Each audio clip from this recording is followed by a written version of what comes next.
Dans le cadre d'une journée d'information que nous avons organisée ces dernières années, une maman m'a glissé un petit mot en me disant « ce serait bien de faire un support informatif, quelque chose, pour les futurs implantés de défibrillateurs ». Et donc cette demande a beaucoup résonné en moi. Ensuite, j'ai partagé avec d'autres personnes, d'autres associations.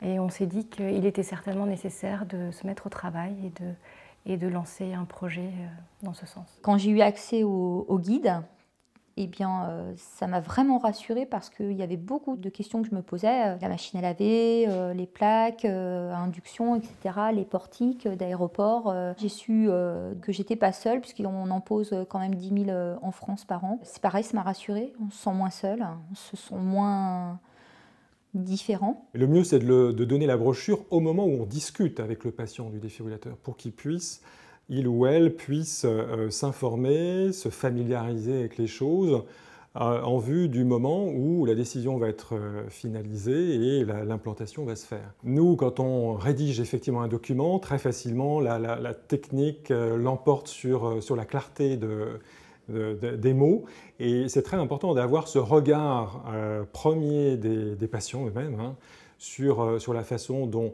ce qui les intéresse, et puis la façon dont on peut expliquer les choses et se rendre intelligible.